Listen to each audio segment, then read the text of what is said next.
Ano, nagtatabog ka? Matapos magpakilig ng mga fan, ngayon naman ay pinatatawa tayo ng kanilang love team sa top-rating gag show na Bubble Gang.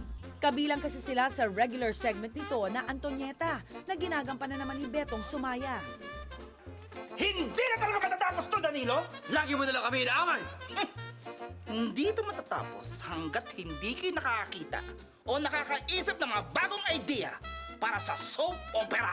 Sobrang laki ng characters na ginagampanan ni Andrea at ni Mikel sa Antonieta. So si Andrea, ang character niya doon, amnesia. So alam natin na sa bawat characters sa telenovela palagi nagkakaroon ng amnesia. Tapos si Mikel naman, siya si kidnap.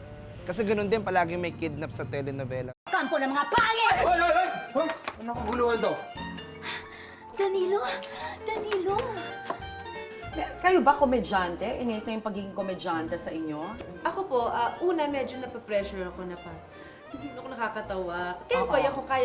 Kaya kong gawin kahit anong paggawa nila sa akin. Hindi naman ako super poised. Pero feeling ko, parang nakaka-pressure na baka hindi sila matawa. Yes. Pero ang sabi lang sa akin po ng mga tao doon, parang don't try to be funny. Parang yung situation yung nakakatawa.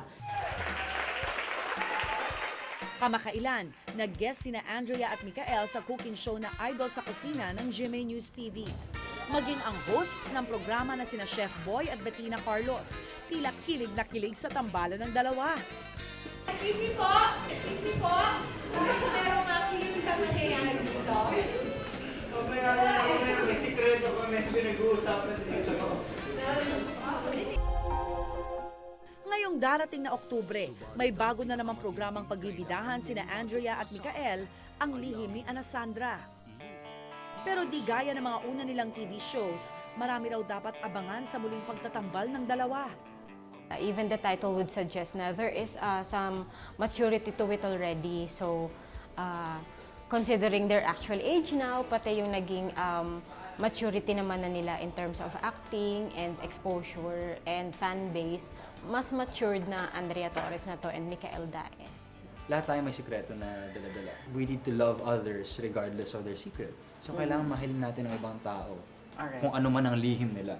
And dito sa lihim ni Anasandra, yun yung basic premise ng kwento.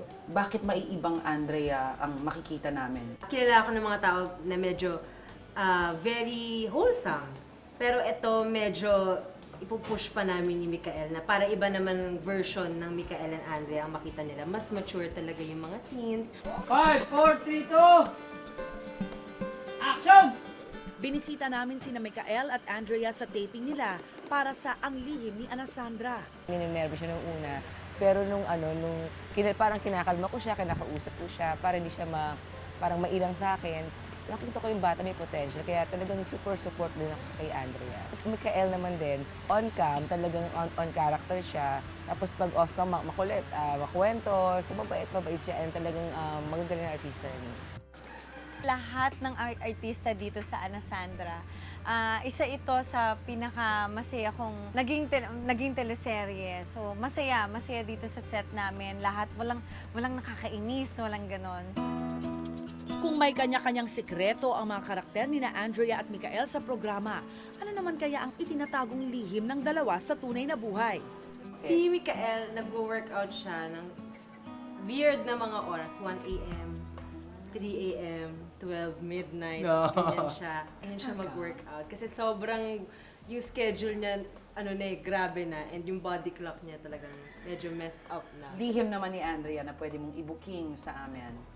Hindi mo naman Hopeless romantic si Andrea. My God, from the very first time na nag-open up siya tungkol sa relationship niya, tungkol sa love life niya, naramdaman ko na pag nagka-boyfriend na si Andrea, lockdown yan. Cheesy, hopeless romantic. Talaga? And it's true! It's true.